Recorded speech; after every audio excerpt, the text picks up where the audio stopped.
Bucs fans, actual football is coming back this Sunday. The Tampa Bay Buccaneers are going to be on the road against the Atlanta Falcons. I'm going to give you guys a game preview, everything you need to know leading into the first week of the regular season for the Tampa Bay Buccaneers.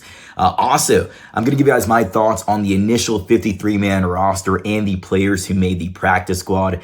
Lately, there's been a lot of jersey number changes, same Buccaneers players, new number. I'll talk about all those jersey number changes. And lastly, to close out the show, make sure you guys watch to the end. I'm going to give you guys my week 1 picks and predictions. Every single game in the NFL this weekend, I'll tell you guys who I have winning, who I have losing. And we have a very, very special guest who I'm going to be competing against throughout this entire year. You don't want to miss that. All that and more on this episode of Fear the Bay.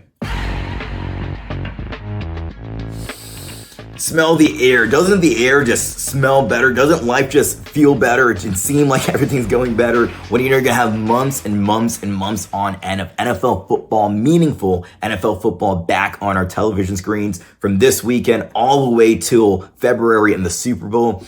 For the Tampa Bay Buccaneers, football comes back this Sunday. So let's get straight into our game preview, our first game preview of the season. So the enemy of the Bay this week is the Atlanta Falcons. The Atlanta Falcons, NFC South division rivalry game. Now, the more and more I did a deep dive into the Atlanta Falcons, the more and more I was impressed with this team. This is going to be a very tough game for the Tampa Bay Buccaneers. I still think they come out with the win, but this is going to be a tough game for the Tampa Bay Buccaneers. Now, we know that the talent that they have on offense with guys like Michael Penix Jr., it's a bit of an unknown, but you can see the upside potential in him. Kyle Pitts, is this year that he takes that next step forward? It always seems, it's like the Dallas Cowboys. You know, this is going to be the year. This is going to be the year. We got to see this year if Kyle Pitts is the long-term answer for the Atlanta Falcons at the tight end position. Drake London, who's going to break the bank likely soon at the wide receiver position. And B. John Robinson. You also have Jake Matthews at left tackle for the Atlanta Falcons, long-time Atlanta Falcon veteran on that offensive line, captain of the offensive line. So we know the talent they have on offense. They have a lot of talent on defense too. The last 2 draft classes that they brought in, they've spent a lot of draft capital on the defensive side of the ball. Raheem Morris has, and Terry Fontenot, Falcons general manager. And they have a very good mix now of veterans and young players on the defensive side of the ball. So before we talk about the defense, let's talk about the offense. So both teams, they have issues at the quarterback's blind side. So for the Tampa Bay Buccaneers, we know that Tristan Wirfs has been out for the entire offseason with a bone injury in his knee. There was a cartilage issue. We talked about this last week. They had to do a whole procedure there. Charlie Heck has had the entire offseason, the OTAs, training camp, preseason to gel and get familiar with the offensive line, the other starting offensive linemen for the Tampa Bay Buccaneers. Also learning, how does Baker Mayfield like things to be done? When does he run away from the pocket? When does he, go on a scramble? When does he decide to stay in? How long does he decide to stay in for? How quickly does he get the ball out? Bucky Irving, how does he like to run? Which holes? How shifty? All those types of things. Learning Josh Grizzard's offense. It's better when you know that you're going to be starting in the NFL weeks in advance, months in advance in this case, as opposed to like learning the week before or the night before or something like that. So he's had a lot of time to gel with this starting offensive line unit. Now, we talked about this last week also, Tristan Wirfs will be back soon. He's on the active 53-man roster, but he would not be playing week 1. He would not be playing week 2 against the Houston Texans. Week 3, he said it himself, is a maybe. So week 3 is a possible return for Tristan Wirfs. And we know that week 4, you're definitely going to want Tristan Wirfs back. You don't want to rush him, but you're definitely going to want Tristan Wirfs back when the Tampa Bay Buccaneers face the reigning Super Bowl champions, the Philadelphia Eagles, and all those Georgia Bulldogs they have on that defense. So for the Atlanta Falcons, they're also dealing with injuries to their quarterback's blind side. So we talked about this. Michael Penix Jr. is a left-handed quarterback. Just like Tim Tebow, just like Mike Vick, just like Tua down in Miami. He's a left-handed quarterback. So for a left-handed quarterback, your blind side is that right side of the offensive line. For the Atlanta Falcons, long-time starter. He started over 90 games for the Atlanta Falcons. Caleb McGarry, who the Atlanta Falcons also signed to an extension this offseason, just I believe it was earlier this month in August, sign him to an extension. Now, he's going to be out for the entire season. He has a left leg injury. He's going to be on, they already placed him on season-ending IR. So he's done for the entire season. His backup and the Atlanta Falcons swing tackle, Storm Norton, he's also going to be out for an extended period of time. He's going to miss the next 6 to 8 weeks with a ankle injury. So he just got ankle surgery. He's going to be out. So who's going to be out there starting for the Atlanta Falcons? So you would hope, the Buccaneers probably hope that it's a undrafted free agent rookie. They have nobody, and because you have your starter out, you have your backup right tackle out. Yeah, I know the Buccaneers pass rushers, Todd Bowles, they would hope that the Atlanta Falcons just throw out some rookies, some inexperienced offensive linemen out there. But they're putting out there a guy who has a lot of NFL experience. So Elijah Wilkerson, he is going to be starting at right tackle. He's a projected right tackle for the Atlanta Falcons. And he has 45 games of NFL experience. So this is not some undrafted UDFA, rookie. This is a guy who has started 20 games at right tackle, 18 games at left guard, and 7 games at right guard. So he has started in total 27 games on the right side of the offensive line. The most that he started is at right tackle, where he will be playing for week number 1 this weekend. Now, the Atlanta Falcons did trade for Michael Jarrell out of Seattle. They traded a 7th round pick for him. This is more of likely a depth piece. At least at this moment, he could be the swing tackle to Elijah Wilkerson until Storm Norton's able to come back and potentially become the starting right tackle. But they're going to keep their eye out in the offensive tackle market. Their general manager said, Terry Fontenot said, he has high confidence in this offensive line unit. He believes that they're going to be able to protect Michael Penix Jr. and still create running lanes for their top 2 running backs, B. John Robinson and Tyler Aguilar. So we'll see how that all works out, but hopefully for the Tampa Bay Buccaneers, they're able to create enough pressure. Yaya Diaby and Hassan Reddick is able to exploit Elijah Wilkerson, but he is not going to be an undrafted free agent. He's a guy with a lot of starting experience in the NFL, so he's been around the block once or twice. All right, so quarterback. So Baker Mayfield, he sat out for the entire preseason, but Baker Mayfield, he's a veteran. This is his 3rd year with the Tampa Bay Buccaneers. He's been in the NFL for a long time at this point now. He's started many games. Michael Penix Jr. only has 3 career starts. He came last year as a 1st round pick out of the University of Washington. He was a quarterback for Jalen McMillan, who's on, he's going to be missing. He's an IR, but he's going to be back probably after the week number 9 bye week. But Michael Penix Jr. only has 3 career starts, and Raheem Morris decided not to have Michael Penix Jr. and the rest of the starters out there this preseason. So 3 career starts. He's an inexperienced guy, hasn't played live football since the end of last year. He has 3 touchdowns for his career, 3 interceptions. Unproven guy. This is going to be a guy who goes out there week number 1, first time playing, a live game since the end of last year.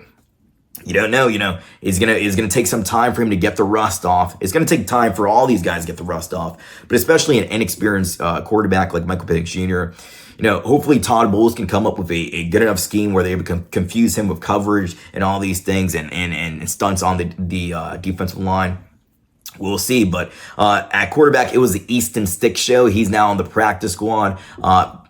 Kirk Cousins, he was the starter last year against the Tampa Bay Buccaneers in both of those games where the Atlanta Falcons swept the Tampa Bay Buccaneers. But Michael Penix Jr. is now the QB1 for the Atlanta Falcons with limited experience and no preseason snaps. So that's something to keep an eye out for. If he comes out really slow, if he turns the ball over early on in the game, that's a opportunity for the Tampa Bay Buccaneers to get those turnovers and convert that turnover into points, whether it's touchdowns or field goals.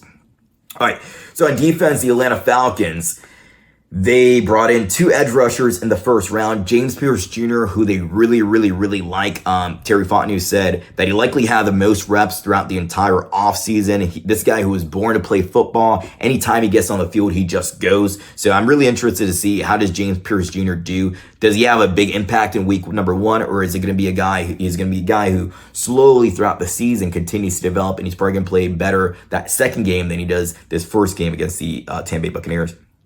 Jalen Walker, he had a soft tissue injury. He's the other edge rusher. He's the former Georgia Bulldog. They didn't get to see him too much out there in the preseason at all, but he brings versatility. The GM says he loves his mindset also. He loves his ability. Talking about the Atlanta Falcons defense. So we know the Tampa Bay Buccaneers defense is going to be fully ready. You have Hassan Reddick, Yaya Diaby, Vita Vea, Kalijah Kancey, Logan Hall, who I want to see, can he take that next step forward? For the Atlanta Falcons, they moved on from Grady Jarrett this offseason. Long-time Atlanta Falcon. He's about 31, 32 years old now. Moved on to the Chicago Bears. And in his place, the new leader of this defensive line, they would hope so, is last year's 35th overall selection, Rook Ororo. So out of Clemson, they really like his personality. They like him a lot. The Atlanta, media raves about this kid. They want to see, can he take that next step forward? Didn't get as much playing time last year because of Grady Jarrett and the guys they have on the defensive line, but they really like him. They also like interior defensive lineman Brandon Dorlus for the Atlanta Falcons. The media raved about him too. The Atlanta Falcons media has raved about him a lot when I was doing this deep dive. They think he's had the best camp out of anybody on this Atlanta Falcons roster. So they're really confident in their defensive line. So we'll see exactly how does that translate into week number 1 for the Atlanta Falcons. Let's get to the back end, the defensive back. So the Tampa Bay Buccaneers this offseason brought in the second round, they brought in Benjamin Morrison out of Notre Dame. And in the third round, they brought in Jacob Parrish out of Kansas State. I really like Jacob Parrish. I like both of these guys, but Benjamin Morrison has been a bit injured. He's dealing with that hamstring injury. We'll see if he's ready for week number 1. But either way, it'll be Jamel Dean starting out there opposite Isaiah McCollum. But Jacob Parrish will be starting at nickel for the Tampa Bay Buccaneers. This is a kid who has a lot of potential. He's a bit smaller, but he's very physical. He's always seems to be around the ball. Plays really tight coverage when he's playing man-to-man defense. I really like Jacob Parrish. So for the Atlanta Falcons, they have their third round selection, young safety, Xavier Watts. Xavier Watts is he's a player I really, really like. I believe it was Scott Reynolds. So from Pure Report, when Benjamin Morrison got drafted, he did a post-draft interview with the same day with the Tampa Bay media, and Xavier Watts was still on the board because this is second round, and he was asked, how do you feel the Buccaneers brought in Xavier Watts, his best friend, his teammate from Notre Dame? And he was so happy about that idea. He was, smiling from ear to ear.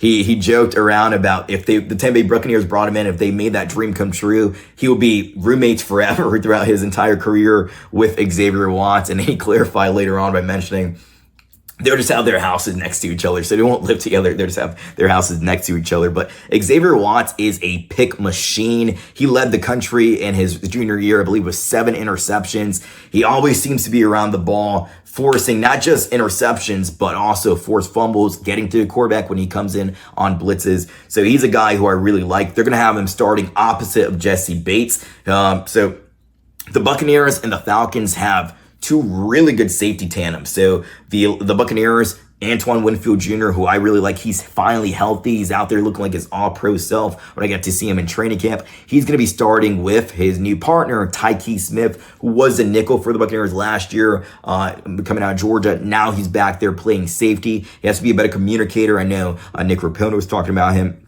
that, but they have confidence that Tyke Smith can go out there and produce for the Tampa Bay Buccaneers. And for the Atlanta Falcons, they have Jesse Bates, who, just like Antoine Winfield Jr., is a really good safety. I think Antoine Winfield Jr. is a better safety than Jesse Bates overall, but these are 2 of the better, NFL safeties in this league. He's going to be starting right next to Xavier Watts. So 2 really good safety tandems, for the future of the NFC South.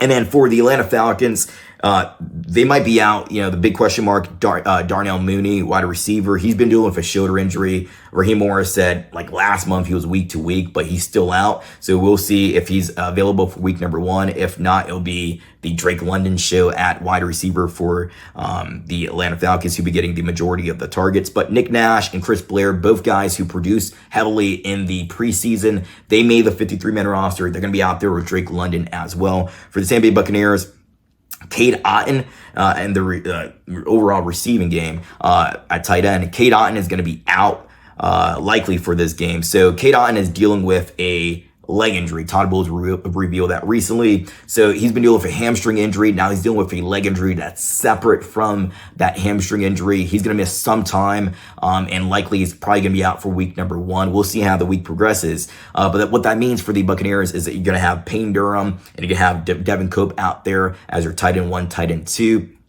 I really like Devin Cope, but overall, you're taking a step down. It's next man up mentality, but you're taking a step down from Cade Otton, who's really reliable. He's improved his game in the route running aspect, in the blocking game too. Now you're going to take a little bit of step down from Cade Otton to Payne Durham, Devin Cope. But I'm really interested to see what can these young tight ends do for the Tampa Bay Buccaneers when they have the opportunity to do so, because Cade Otton is entering his contract year. I hope that the Tampa Bay Buccaneers re-sign him. We'll see how the season plays out.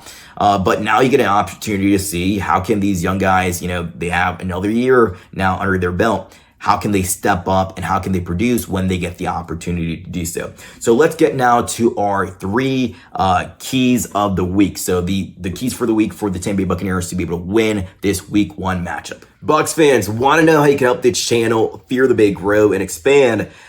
All you have to do is 3 simple things: like, subscribe, and comment. They're quick. They're simple things to do. They're free. And what it does is it helps boost out this content to more Buccaneers fans like yourself. So when YouTube sees you liking, subscribing, and engaging with the content, they boost this content out to more viewers like yourself. So please, if you can, like, subscribe, and comment. That helps me out a lot. And let's get back to the video. We don't want to miss that. I think that the Tampa Bay Buccaneers can go into Atlanta week number 1 and win their first game of the season.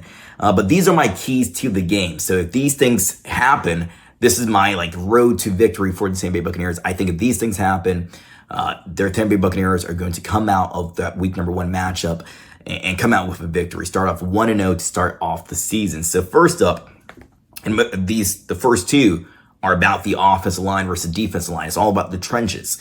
So my first key to the game is simple. You got to protect Baker Mayfield. So left tackle Tristan Wirfs out, Charlie Heck in. He's had the entire offseason, like we talked about, to gel with the starting offensive line unit for the Tampa Bay Buccaneers. Ben Bredesen, Graham Barton, Cody Mauch, Luke Gadecki at right tackle. He's had the entire offseason to prepare mentally also, not just physically, but mentally, to know he is going to be the starter out there week number 1. Now it's your time. Now, the pressure's on you. You got to be able to protect week number 1. You would hope that we don't hear Charlie Heck's name throughout the entire game. That means he had no penalties and he didn't give up really any sacks or big pressures, that the announcers aren't calling his name. But Charlie Heck, he's going to have to do his best, the entire offensive line. But Charlie Heck, he's the unproven on this offensive line. He's a big guy, 6'8". But when you look at his tape from the previous, few years with the Houston Texans or the Arizona Cardinals or the San Francisco 49ers, he's a big guy, but he doesn't use that size properly. He looks a bit he doesn't have a lot of core strength. He looks a bit weak sometimes out there. I've seen him get thrown to the ground by guys. Not as bad as you could get thrown to the ground. Some guys like Khalil Mack threw Tristan Wirfs. Doesn't mean you're a bad offensive lineman, but it just looks like he doesn't know how to use his core strength properly. This is going to be a short-term answer at the left tackle position. I feel confident, if he doesn't have to start for the Tampa Bay Buccaneers once Tristan Wirfs comes back, and he's just your swing tackle coming in when needed. Really short-term answer. But again, protect Baker Mayfield. Give him enough time to throw the ball. Find it, go through his reads, find his correct progression or correct target. Josh Grizzard wants to have a vertical passing element this year for the Tampa Bay Buccaneers, something we haven't really seen since the Bruce Arians days with Jameis Winston and then afterwards Tom Brady at the helm. So if you want that vertical passing element in your offense, you got to be able to have your offensive line protect for a good amount of time, because you need to find those targets deep. Your receivers need to get deep down the field. You need to be able to get the time, have confidence in the pocket, and find your target down deep. So again, for game number 1. Really, really important, probably the most important key to the game. You got to protect Baker Mayfield. Give him as much time as you possibly can. No quarterback can have success if he's always running around and he never feels confident with his offensive line that they can protect him and hold up and give him the time he needs. So again, protect Baker Mayfield. Really simple, and it really comes down to, can Charlie Heck protect Baker Mayfield? All right, second key of the game. Again, trenches, it's offensive line, defensive line.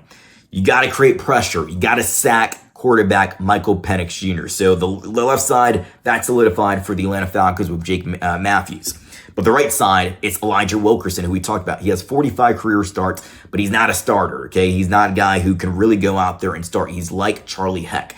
The Atlanta Falcons, Caleb McGarry's out. Storm Norton, his backup is out. So they decided, let's move versatile offensive lineman who can play guard and play tackle. Let's move outside to right tackle. He probably gives the Falcons the best opportunity to protect Michael Penix Jr. week number 1. But the Buccaneers have to exploit him. So Hassan Reddick, we know last year that whole mess with the New York Jets only had 1 sack. We can't really count that year for Hassan Reddick. The whole contract dispute issue, the holdout. He was in Japan for a certain amount of time to start off the season. We can't really count that year. But in 2023, Hassan Reddick had 11 sacks. In 2022, he had a career high 16 sacks. You got to take advantage week number 1 when you're facing, not one of the top caliber offensive tackles in the league. So whether it's Hassan Reddick over Elijah Wilkerson or it's Yaya Diaby, you got to take advantage of the weakness on this offensive line for the Atlanta Falcons. And you got to come up with pressures. You got to come up with sacks. Even if you just get close, you want those sacks. But even if you just get close and you just create enough pressure, like we talked about, Michael Penix Jr., he has only started 3 games in his career. He hasn't seen everything that's available out there, for defenses to do, all the disguises, all the, the stunts, the pressures, everything. He hasn't seen that in the NFL. And Todd Bowles does a pretty good job against young, inexperienced quarterbacks back there. So maybe he comes up with, a game like he had against Patrick Mahomes in Super Bowl 55, a game where he's just able to confuse the quarterback so much, get pressure with his front 4, Yaya Diaby, Hassan Reddick, Vita Vea, Kalijah Kancey, Logan Hall, but those are your 4 real pass rushers there. Yaya Diaby needs to take the step up. So if it's him standing upside, against Elijah Wilkerson, or even if you're going against Jake Matthews, he needs to step up this year. He had 4.5 sacks last year and 7.5 sacks his rookie year. So he took a dip down last year in terms of sack production. Again, I've said this before. Yaya Diaby looks like a guy, if you were to make an edge rusher, if this was Madden and you make the perfect edge rusher, he has the size, he has the strength, he has the build that you would want in your edge rusher. He looks like he's made out of a lab. He needs to take that next step forward. He needs to have way more than 4.5 sacks. He needs to be a guy who at least gets 10 sacks this season. And it all starts week number 1. So again, first key of the game, got to protect Baker Mayfield. Second key of the game, you got to be able to exploit the weakness on the Atlanta Falcons offensive line, that right tackle position with Elijah Wilkerson leading that. And third, this one's really simple. This goes for offense, defense, and special teams. You got to limit the stupid mistakes. So a lot of these guys, they're a bit rusty. Preseason football, the starters are out there, they're only getting a few snaps. They only came in for game number 2 against the Pittsburgh Steelers, and they're out there for a very limited amount of time. So these guys are going to come in rusty. Just like most of the guys around the NFL, you're going to see pretty bad football. You're going to see pretty stupid mistakes throughout the entire NFL week number 1 and probably week number 2 and likely even week number 3 because these guys don't get as much playing time in the preseason as they did before in years past. But no stupid mistakes on offense, defense, or special teams. That includes costly penalties, false starts, holding, DPI, OPI, all those things the Buccaneers have to limit because you can really shoot yourself in the foot and lose games because of these stupid boneheaded decisions. You think about last year, a guy like Sterling Shepard, veteran, who caused some costly, offensive penalties with his, late game behavior, just like after play behavior. You got to make sure that you keep your head on you, that you're mature, you come up, you do what you're supposed to do. You don't do anything extra, no pushing after the play, none of that stuff. No stupid penalties. That's going to hurt this team. No delay of games, and none of that stuff. And also no turnovers. That's included with the no stupid mistakes. So Baker Mayfield hasn't played any preseason snaps, but he did do the joint practice against the Tennessee Titans.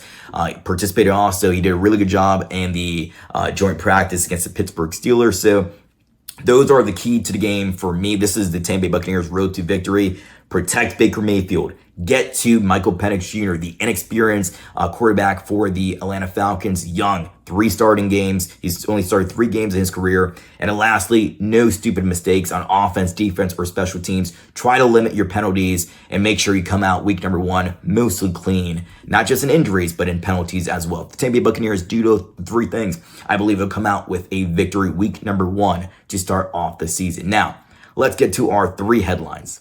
Last week, the Tampa Bay Buccaneers and all 32 teams in the NFL needed to finalize their initial 53-man roster by Tuesday at 4 o'clock.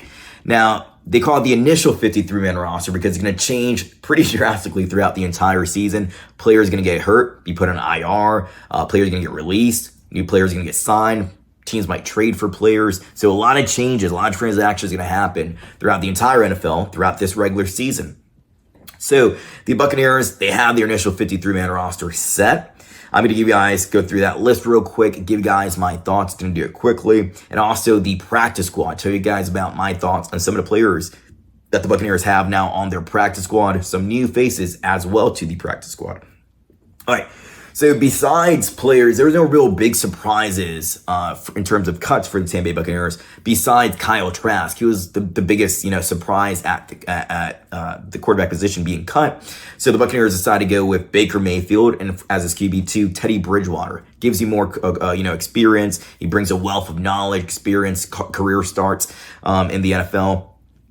Buccaneers are in a Super Bowl window, so this move makes more sense than having Kyle Trask at the helm at QB2.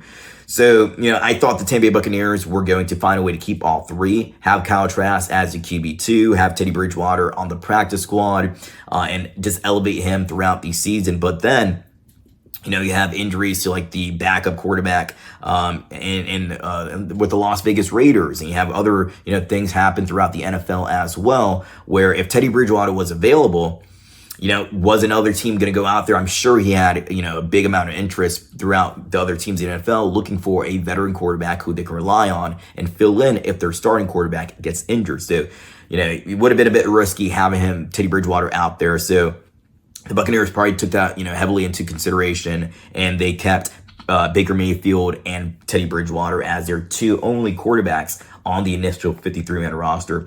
At the running back position, the 3, I thought the Buccaneers were going to have 3 heading into the training camp and preseason. I thought they were only going to keep 3. But they ended up keeping 4 because the 4th guy really impressed them throughout training camp and the preseason. It was a bit injured throughout most of it, but towards the end, really showed out.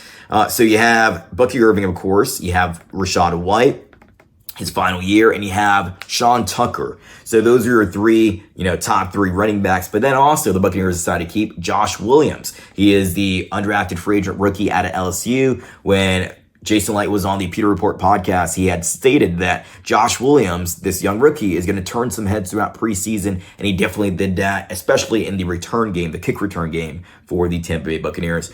All right, at wide receiver, the Buccaneers decided to keep 7 wide receivers, but it's really only 6 because Chris Godwin is going to be out for an extended period of time, probably about 5-7 weeks. We'll see how it all plays out, but he's going to be out for a good amount of time.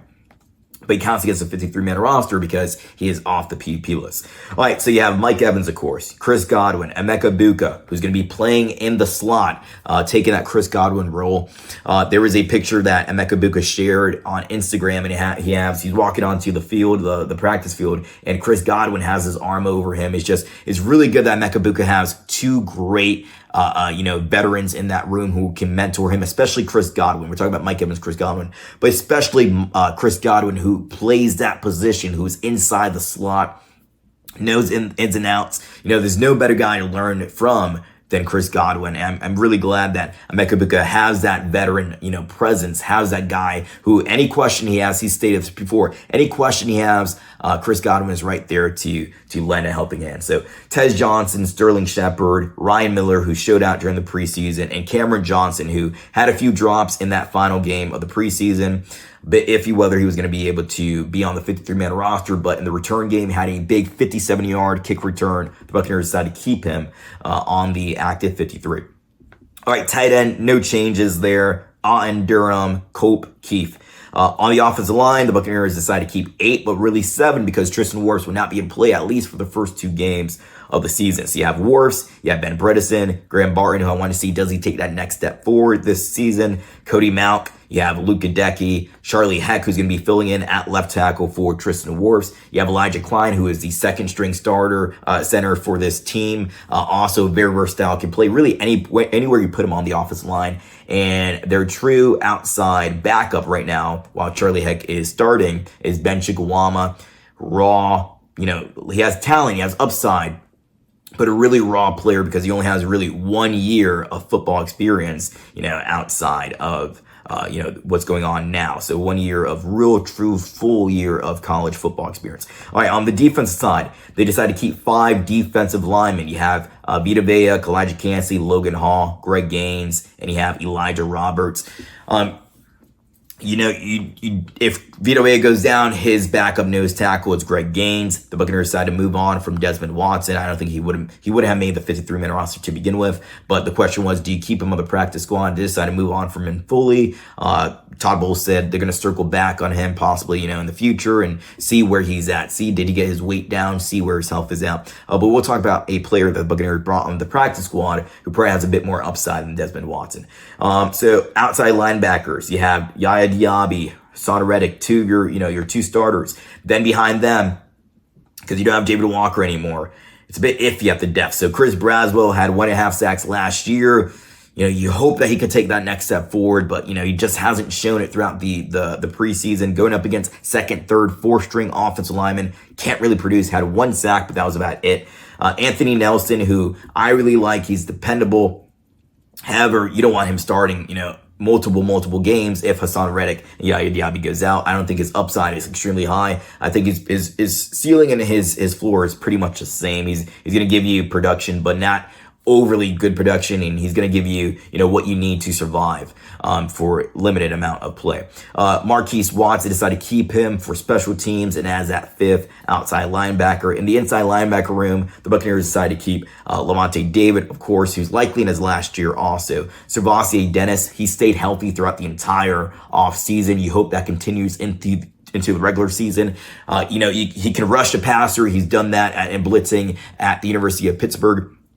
At Pitt, he can play really good coverage also. So the Buccaneers they have a really good linebacker, a young promising linebacker in Servassier Dennis, but can he stay healthy? If he can, I think you're going to see a guy who, when Lavonte David eventually moves on, they feel confident he can be that new, guy at the inside linebacker position for the Tampa Bay Buccaneers. Now they decided to keep Deion Jones, veteran who Todd Bowles really likes, and instead of Nick Jackson out of Iowa, the Buccaneers decided to keep John Bullock out of Nebraska. They really liked him because of his special teams ability. Now let's go to the cornerback room. They decided to keep Dean, of course, Zion McCollum, Benjamin Morrison, Jacob Parrish, your top 4.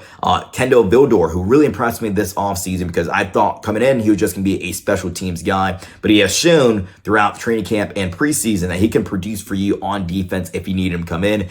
The Buccaneers also decided to keep Josh Hayes over Bryce Hall. This is because of special teams, of course. But Bryce Hall is on the practice squad. Okay, as safety, the Buccaneers decided to keep 5 safeties. Of course, Antoine Winfield Jr., Tyke Smith, your 2 starters at safety. Christian Izien, who's dealing with an oblique injury. That's a pain tolerance issue. Will he be fully available for week number 1? We will see on Sunday. Kayvon Merriweather and Rashad Wisdom. Rashad Wisdom has versatility to come in and play nickel as well if you need him to. It would have been J.J. Roberts, but of course he's on season-ending IR. He's going to be out for the entire season. So Rashad Wisdom, if something happened to Jacob Parrish, Rashad Wisdom's going to be that guy to step in at nickel if Christian Izien isn't healthy. Special teams, of course, Chase McLaughlin. You have Riley Dixon, who I really, really like. And you have long snapper Evan Deckers. That's your initial 53-man roster. Let's get to our practice squad now. So for the Tampa Bay Buccaneers practice squad, now NFL teams can keep 16 practice squad players. That's how big your practice squad can be. But if you have an international player like the Buccaneers do, you can have 17 players on the practice squad. So the Buccaneers have 17 instead of 16 players on their practice squad. At quarterback, they have Connor Bazelak. So the Buccaneers moved on from Kyle Trask. They have Teddy Bridgewater, of course, the veteran, as the QB2, and Connor Bazelak. He really impressed me, especially in the final preseason game. He didn't impress me when I get to see him in training camp, but his final 2-minute drill, we got to see him, in that 2-minute drill, real live action, that nice deep pass to Cameron Johnson. He found Garrett Green in the end zone. He just looked really good, really confident. They were really poised, was making quick decisions. He looked good out there. He's a player that you want on the practice squad. Continue to develop him at the quarterback position. CJ Brewer, defensive lineman, the Buccaneers have added him to the practice squad. Veteran Adam Gaddis, the Buccaneers added him too. He was a former player with the Arizona Cardinals. Wide receiver Garrett Green, who was converted. He converted this offseason from quarterback. He was, the big quarterback at West Virginia University. So he was leading that football program as their quarterback. If you go watch his film, he reminded me a lot of Baker Mayfield at the quarterback position. Has a lot of moxie. He's going to put his head down. He's going to go out there. He's going to make risky plays as a quarterback. Probably, stresses out his offensive coach, his head coach quite a bit there. But even one of the announcers, if you watch his film, one of the games, can't remember what game, but they said he reminds them of Baker Mayfield as well. So now he's playing wide receiver. So the Buccaneers have brought him on to the practice squad. I'm glad he's back in some capacity with the Tampa Bay Buccaneers. He's a guy who you can continue to develop. He's really young at the wide receiver position, of course, playing quarterback in college. But, he could use this year, continue to get better in his route running. He can produce in the return game as well. So continue to become a good returner for this team as well on the practice squad. So just a guy, you stash him away, you develop him, and next offseason, you could see his progress, you see his improvement. And maybe he gets caught up again throughout this season. We will see. All right, the Buccaneers also guard. They added Luke Haggard to the offensive guard to the practice squad. I like this one here, cornerback Bryce Hall. I liked him more than Josh Hayes, of course. If I don't want to see Tyreek Thunderperk, luckily he's not on the team anymore on the practice squad or the 53-man roster. Hope the best for Tyreek Thunderperk. Hope he finds a home somewhere else in the NFL. But I don't want, injuries to hit the injury bug to hit the quarterback position like it did last year, where you have Josh Hayes and Tyreek Thunderberg out there playing for some amount of time. So the Buccaneers decided to keep Josh Hayes. That's because of special teams. But I believe Bryce Hall is the better player. I would feel more confident with Bryce Hall being on the 53, not Josh Hayes. But at least he's on the practice squad here. If you need to elevate him, if there's any injuries, he's a guy you can call in. He'll produce for you on defense, or at least help you survive and exit games correctly. All right, so the Buccaneers also brought in, this is a new face, Jake Henderson. He was a safety with the Carolina Panthers, undrafted free agent, didn't make their initial 53-man roster. The Buccaneers bring him over to their practice squad. We'll see how that all plays out there. Wide receiver Dennis Houston, he's sticking around in Tampa on the practice squad. Nash Hutmacher, he's a defensive lineman. They add him to the practice squad also. Now, this one here, I really like this move too. All right, Nick Jackson. The Buccaneers didn't keep Nick Jackson on the initial 53-man roster. They kept 4 inside linebackers. They moved on from Anthony Walker Jr., but they also moved on from Nick Jackson. So they kept, of course, Lavonte David, Savassi Dennis, Deion Jones, who Todd Bowles loves. He talked about him being a guy who can play both inside linebacker positions. If the Buccaneers need to move to a 4-3 throughout the game, if the scheme calls for it, he could be the third inside linebacker at that point, a 4-3, the third linebacker on the field. If in a pickle you need him to go out and play nickel, he can move out and play nickel. His coverage is that good. So the Buccaneers really like Deion Jones, and they decided to keep John Bullock on the initial 53-man roster out of Nebraska because he was the leader in terms of special teams tackles for the Tampa Bay Buccaneers. I think Nick Jackson is the overall better linebacker. I would have kept him at linebacker, but I get it because special teams is going to be really, really important, and you need a guy who can go out there and cover punts and kick returns. So I understand the decision to keep John Bullock over Nick Jackson. Just glad that the Buccaneers were able to keep Nick Jackson in some capacity. All right, this is a new face. So the Buccaneers moved on from Desmond Watson. He was never able to get down to a healthy enough weight where the Buccaneers felt good put him out there on the practice squad or having him in a game. So the Buccaneers moved on from Desmond Watson. We'll see if they ever circle back officially with Desmond Watson, but They brought in out of Oregon. He was an undrafted free agent. He was with the Baltimore Ravens this offseason, but got released. Didn't make their 53-man roster. Looked elsewhere. He was a guy who was going to get a lot of attention from different info teams to be brought onto their practice squad.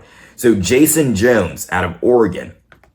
Now, he's a really big guy. They have him listed here at 6'6", 335 pounds. So, again, the Buccaneers were counting on Desmond Watson to be that project for them at nose tackle. So, next year, possibly, if it all worked out, the ideal plan probably was that you have Vita Vea as your starter, of course. You have Desmond Watson as your backup nose tackle. So, you have a project at nose tackle who can maybe have more upside and Greg Gaines can provide for you. That didn't work out, but now you have Jason Jones out of Oregon, who he's going to be on the practice squad, who's going to continue to develop, be with this defensive line group, be with the defense coaches as well. Todd Bowles helping him out as well. You're behind Vita Vea, possibly the best nose tackle in the league, at least up there. So Jason Jones, massive, 6'6", 335 pounds. Big size. He'll be your project now at nose tackle, and he's at a far better weight, not 465 or whatever Desmond Watson was at. Now, you have a guy who's 1 inch taller and is at the correct weight. So I'm excited to see what can he do, if, anything, but hopefully he has good upside for the Tampa Bay Buccaneers. All right, the Buccaneers also kept veteran offensive lineman Michael Jordan. They brought in another new face, out of Colorado State, Mohamed Kamara. So he was drafted last year by the Miami Dolphins. Didn't produce at all. The Dolphins decided to move on from him after just 1 year. And now the Buccaneers brought him into the practice squad. You take a flyer on him. You hope that he can, give you more upside, potentially than even a guy like Chris Braswell. So we'll see what he can do. I'm not putting Chris Braswell down, because he hasn't shown anything. Mohamed Kamara hasn't showed anything also. So we'll see what Kamara can do for the Tampa Bay Buccaneers if he's caught up to the 53-man roster, if he's activated for some games throughout the year. All right, the Buccaneers also kept at tackle Tyler McClellan and Lorenzo Metz. Lorenzo Metz is the international player, so the Buccaneers can keep 17 players on the practice squad rather than 16 players. The Buccaneers also kept guard Ben Scott. They brought him back onto the practice squad, and Tanner Towler, who was on the practice squad last year, also, he is on the practice squad this year as well. So those are your 53-man roster, your full 53-man roster, initial 53-man roster, and your practice squad players. We'll see what injuries happen, but they have pretty solid depth on their regular 53-man roster and the practice squad as well. So this is a team who knows that their Super Bowl window is pretty tight. It's this year, and we'll see moving forward how long that continues, but they're a very solid stacked team on, their initial 53 and their practice squad as well. I really like the depth. Let's get now to our next headline. So the Tampa Bay Buccaneers cut down from 90, 91 all the way down to 53 players. And a lot of players took advantage of the available numbers.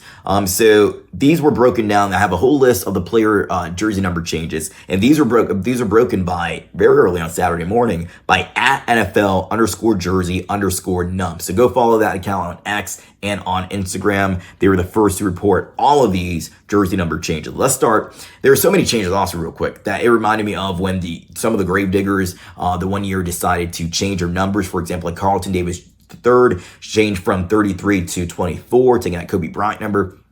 Sean Murphy Bunton, nickel, he was wearing number 26, and then he changed his number 23. So a lot of changes. It reminds me of that year.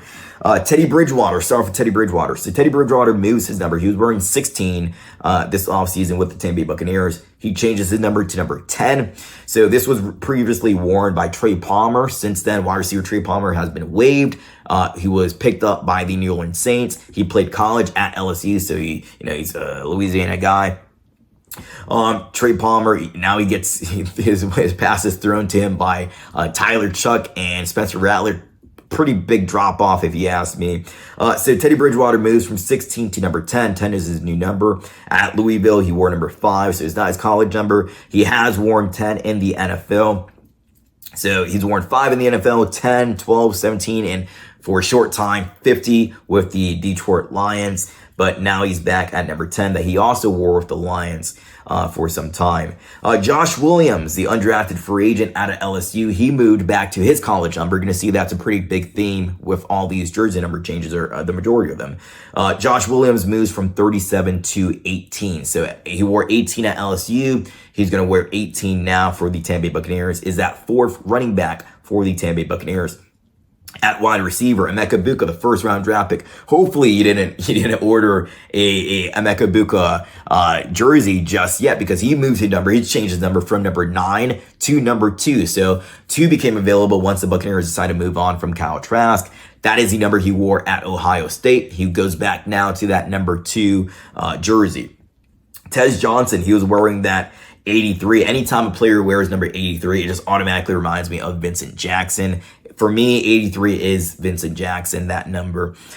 Very sad, how his whole life ended and that whole affair. I remember meeting him as a kid. Really great guy, really good guy. He helped out the community a lot as well. He was the mentor for Mike Evans. But Tez Johnson moves on from that Vincent Jackson 83 to 15. He wore number 15 at Oregon. It's going to be cool seeing him out there with, I like the 80s for wide receivers. That's a classic wide receivers number. But now since players can wear single digits, or even wide receivers, anybody can really get down into those 10s, 10 to 19.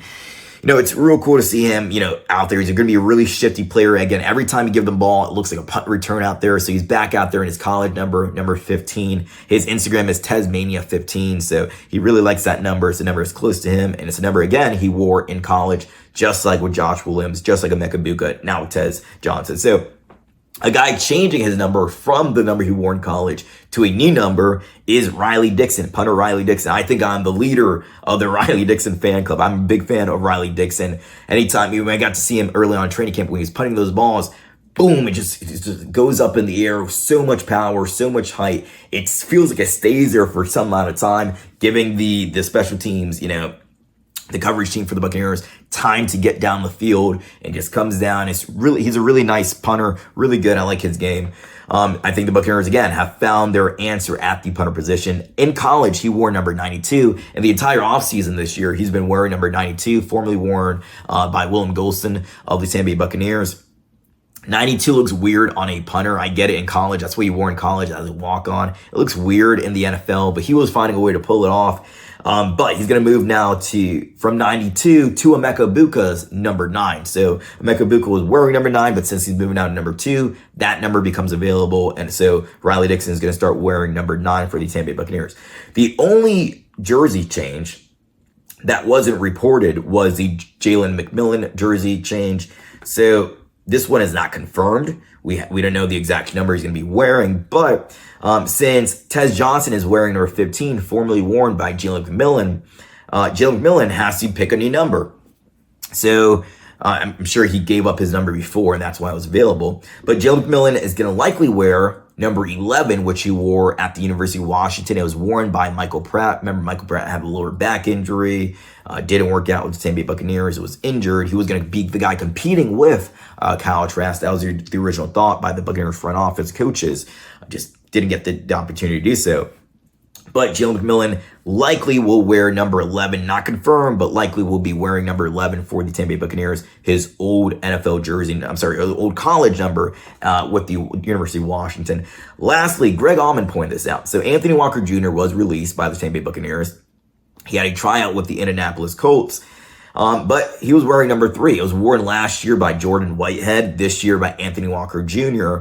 Number 3, those single-digit numbers, they're, big priority, a big, prize for a lot of these skill position players, or even inside linebackers like he was.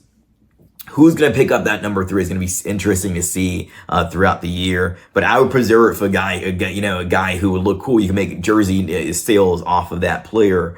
So 3 is a number that you keep an eye out for. Who's going to be wearing number 3? Now, let's get to our final headline, which is going to be our big picks of the week. So I have a special guest. You're not going to want to miss this for who's going to be competing against me this year in our overall weekly game picks. Let's get there. To close out the show here on Fury of the Bay each and every week, I'm going to start giving you guys my picks, my winners for all the matchups across the NFL for that upcoming week. We're going to have an overall record. Hopefully, I can stay above 500, have a winning record, but ultimately, because I want to have some friendly competition throughout this season, I'm going to be competing against Pewter Report's Adam Slivon. So you can go follow Adam at Adam Lives On, Adam Livson on X. He's a great Buccaneers follow. He's a very knowledgeable guy. He's inside, knows the inside scoop on the Tampa Bay Buccaneers. He's one of Pewter Report's beat writers. He gets to be in the locker room, gets to ask, questions to your favorite Buccaneers players after practice, after games. He gets to talk to guys like Larry Foote, Todd Bowles, some of the coaches, some of the front office guys, Jason Light, Mike Beal as well. So really intelligent guy, really smart guy, man of many talents. He's also the Pewter Report's social media manager, so he's a really good guy. I'm really excited and really appreciative to Adam for volunteering to be a part of this and accepting to be a part of our pick segment each and every week. So I want you guys to continue watching. So I'm going to give you guys my picks first, and then I'm going to give you guys Adam's picks to close out the show here. Again, really thankful to Adam Slivon of Pewter Report for wanting to be a part of this. Really grateful to him. So you guys also, real quick, you guys can compete against both of us. So this is going to be really fun throughout the entire season too. So in the comments below, all you have to do is write down all your winners for the upcoming week. All your winners in this case for week number 1. Keep your own overall record starting next week. And you guys keep up with us. You guys see, can you do a better job than me and Adam Slivon? Let's see. Let's have a very fun time doing this. It's going to be a lot of fun. Let's start off here. Thursday Night Football. The reigning Super Bowl champions, Philadelphia Eagles, are going to be at home against the Dallas Cowboys. We know the blockbuster trade just happened with Micah Parsons being traded away to the Green Bay Packers for 2 first-round picks and Kenny Clark, defensive lineman Kenny Clark. So I have here the Eagles winning. I think this is going to be a pretty decisive win also. I think the Eagles are a really talented team. Don't think they're better than the Tampa Bay Buccaneers, but I think they're really, really talented. So I have the Eagles winning that first game to kick off the regular season for the NFL. All right, so Friday, we got a Friday game. It's going to be the Kansas City Chiefs, Patrick Mahomes and Travis Kelce and Taylor Swift with the whole engagement versus the Los Angeles Chargers. It's going to be a game that's in LA at SoFi Stadium. So I have the Chiefs winning this game. I think the Chiefs are still a talented, really talented team. Whenever you got Andy Reid and Patrick Mahomes out there, scheming up and running this offense, it's a very, really fun thing to watch. So I have the Chiefs winning against the Chargers. So I have the Eagles, I have the Chiefs. Now the Tampa Bay Buccaneers, again, are on the road against the Atlanta Falcons. This is going to be a really good game, really fun game. Again, when I was doing the deep dive into the Atlanta Falcons, I was really impressed with what they have, the talent they have on both sides of the ball. But I still have the Tampa Bay Buccaneers going on the road and winning against the Atlanta Falcons. We have the Cincinnati Bengals versus the Cleveland Browns. The Cleveland Browns, they're the team that signs every quarterback, it seems like, at this point. So when you have a lot of quarterbacks, you don't really have one true QB1, and that is their case. They have Joe Flacco at this point. He's not a full-time NFL starter. I like Joe Flacco, but he's not a full-time NFL starter. I don't think the Browns are going to do good at all this season. I have the Bengals winning against the Browns. So Bengals have the W there. All right, the Miami Dolphins against the Indianapolis Colts. For the Colts, Daniel Jones was able to beat out Anthony Richardson for the QB1 position. I don't think it matters. I think either way, you're pretty screwed with whoever you're going to have there, whether it's Daniel Jones or Anthony Richardson. I have the Miami Dolphins winning this game. Now, the Miami Dolphins, it feels like every year with Mike McDaniels, they win against the easier teams but can't beat the playoff teams. Let's see if that changes this year, but I don't see the Colts being one of those playoff teams, so I can see them getting the victory here in Indy. All right, so the NFC South, the Panthers in the NFC South, they're going on the road. It's Dave Canales. It's the former offensive coordinator of the Buccaneers game. So you have Dave Canales going on the road with the Panthers against Liam Cohen, former offensive coordinator of the Tampa Bay Buccaneers, and Trevor Lawrence and all those guys over there, Travis Hunter. So the Panthers, I think they're going to take a step up this year. I think they're going to be a better team than they have been before. I think the offensive line for Bryce Young really needs to make sure they can do a good job protecting him, give him enough time to go out there and execute. But I have the Jaguars winning. I think they're so talented. You got Brian Thomas Jr., you got Travis Hunter out there, Travis Etienne, Trevor Lawrence, healthy Trevor Lawrence now. I have the Jaguars winning that game. So Raiders at Patriots. Geno Smith now with the Raiders. John Spytek.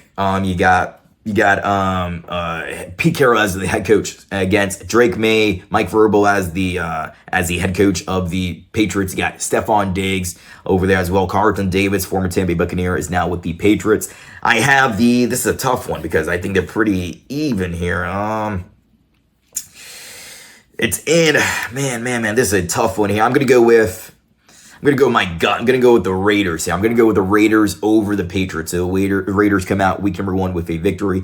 Cardinals at New Orleans. Tyler Chuck, Spencer Rattler is going to be Spencer Rattler as the QB1 for week number 1. I think Arizona is more talented than the New Orleans Saints. I think the Saints going to come in 4th place in the NFC South. I got the Cardinals over the Saints. All right, Steelers at Jets. The Steelers are a much better team, in my opinion, than the Jets with Aaron Rodgers. You got DK Metcalf. You got, a lot of talent. TJ Watt on defense. I think the Steelers go into New York and they win week number 1. All right. New York Jets versus the Washington Commanders. The Washington Commanders, they kicked the Buccaneers out of the playoffs last season with Jalen Daniels. They got Deebo Samuel now. They have Terry McClellan, who they signed to an extension this offseason. I think the Commanders are a playoff team. Don't know if they're a Super Bowl contender at this point, but they are definitely a playoff team, and they beat the New York Giants. Titans versus the Broncos. The Broncos are the more talented team. The Titans, they did draft Cam Ward first overall, but they have so many holes on this team. They're not at the point that they're going to have a winning season, I believe, this year. So I got the Denver Broncos, Bo Nix, Sean Payton winning week number 1. All right, you got the 49ers at the Seattle Seahawks. Both teams, it's going to be a really good game because it's a rivalry game, division rivalry game. You got Brock Purdy, George Kittle, Christian McCaffrey versus Sam Darnold. You got, the young wide receiver out of Ohio State. This is a tough one too, just like the Raiders and Patriots. I think they're pretty even. But let's go with the Seahawks. Let's go with the Seahawks at home. Seattle coming out with the victory over the 49ers. All right, we got the Detroit Lions versus the Green Bay Packers. Again, the Lions lost a lot of pieces. They lost their offense coordinator, Ben Johnson, their defense coordinator, Aaron Glenn, their starting veteran center. He retired this offseason. Also, the Packers, hopefully, they're hoping with the Micah Parsons trade. I don't think he will play week number 1. We'll see. But they're hoping, with the addition of him, that they become a deeper playoff team, possibly a Super Bowl contender team. I don't think they're a Super Bowl contender, but I do think that they come out with the victory week number 1 against the Lions. It's going to be a really tough game, but I think the Packers come out with the victory. All right, you got Texans versus the Rams. The Buccaneers are going to see the Texans week number 2 in the regular season versus the Rams here. I'm going to go with the Rams to win this game. I think the Rams come out with the victory out of the NFC West. They're beating the AFC team, the Texans. All right, we got the Ravens versus the Bills. This is really for the AFC. This is kind of like a sneak peek possibly for who the last team is going to be in the AFC. Who's that team going to be in the Super Bowl? The Buccaneers do see the Bills later on this season. They don't see the Ravens, unless they see them in the Super Bowl. But two extremely talented teams. This one's in Buffalo. It's a home game for Buffalo, so I'm going to give them the edge over the Ravens. And then lastly, we got on Monday Night Football, we got the Minnesota Vikings at the Bears. Vikings are the better team. We'll see how Caleb Williams continues to progress, but I got the Vikings winning over the Bears. Now, let's get to Adam's picks to close out the show. Again, really thankful for Adam. So let's get to his picks now. Let's hear who he thinks is going to be the winners of week number 1 of the regular season. All right, guys, it's time. Let's get to Adam's picks for week number 1 for all the games across the NFL. Remember, going head to head here. So make sure you guys go follow Adam at Adam Lives On, Adam LIVSON on X. Also, make sure you guys watch him with the Pewter Report podcast. He's the Thursday co-host on the Pewter Report podcast, and he does his top 10 takeaways. He just released a video yesterday on the Bucs roster fallout. So make sure you guys go check that out. Now let's get to his picks here. Game number 1, the Dallas Cowboys versus the Philadelphia Eagles. He's taking the Eagles over the Cowboys. We got the Chiefs and we got the Chargers. He's taking the Chiefs over the Chargers. Buccaneers on the road, Atlanta. He's taking the Buccaneers to win that week 1 matchup against the Atlanta Falcons. Arizona Cardinals versus the New Orleans Saints. He's taking the Cardinals over the Saints. We have the Miami Dolphins versus the Indianapolis Colts. He's taking Miami to win that game. The Dolphins beat the Colts here. Las Las Vegas Raiders versus the New England Patriots. He's taking the Raiders to beat the Patriots week number 1. Pittsburgh Steelers versus the New York Jets. He's taking Pittsburgh, the Steelers, Aaron Rodgers, DK Metcalf, TJ Watt to beat the New York Jets, who the Buccaneers will see in week number 3. All right, New York Giants versus the Washington Commanders. He's taking the Washington Commanders to win that week 1 matchup with Jaden Daniels as their starter. Really promising young superstar in this league. All right. Carolina Panthers versus the Jacksonville Jaguars. This is the first game where we differ in terms of our opinion. He has the Carolina Panthers beating the Jacksonville Jaguars. So that's going to be a really important game for our overall record matchup here, our head-to-head matchups over our record, because if the Panthers win, he gets the edge. If the Jacksonville Jaguars win, who I decided I picked as our week 1 winner for that game, I get the edge. So that's going to be a really important game to watch this Sunday. All right. Cincinnati versus the Cleveland Browns. So he has the Bengals beating the Cleveland Browns. San Francisco 49ers versus the Seattle Seahawks. Another game where we differ. He has the 49ers beating the Seattle Seahawks. Now, Tennessee Titans, Cam Ward's debut in the NFL versus Bo Nix, Sean Payton, and the Denver Broncos. He's taking Denver at home to win that game. All right, the Detroit Lions versus the Green Bay Packers. I know Adam's a Wisconsin guy. He has the Packers winning, Jordan Love winning that week 1 matchup against the Detroit Lions. A real NFC rivalry game there. All right, NFC North. So we got the Houston Texans versus the LA Rams. He has the Rams beating the Houston Texans. Minnesota Vikings versus the Chicago Bears. He has the Minnesota Vikings winning that game. And lastly, the Baltimore Ravens versus the Buffalo Bills. He has the Ravens beating the Bills. So it's going to come down to our head-to-head matchups here. The only ones we differ are in 3 games. Great minds think alike here. All right, so he has the Panthers over the Jaguars. I picked the Jaguars. He has the 49ers over the Seahawks. I picked the Seahawks. And he has the Ravens over the Buffalo Bills. And I picked the Buffalo Bills. So those are going to be really 3 important games to watch this weekend, because it's going to, move around the early week 1 standings heading into week 2 of who has the upper hand. All right, let's get to our closure. Guys, thank you so much for watching this episode of Fear the Bay. I truly appreciate all your support. I'm so happy to see the fan base that we've cultivated here at Fear the Bay, and I can't wait to see it continue to grow and grow and grow. I truly appreciate you guys. If you haven't done so already, please like, please subscribe. If you've done so already, thank you guys so much. But please like and subscribe if you haven't done so already. Also, comment, tell me, how do you think the Tampa Bay Buccaneers are going to do in week 1 against the Atlanta Falcons on the road? And also comment your picks for week number 1. Who do you think are going to win the other matchups around the NFL?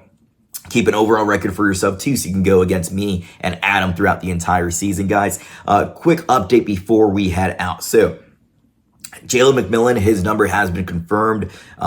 At this point right now, when I'm recording this part, Jalen McMillan will wear number 11. Also, former Tampa Bay Buccaneer now, Anthony Walker Jr. has signed with the Indianapolis Colts practice squad. He had a tryout with them. We talked about that.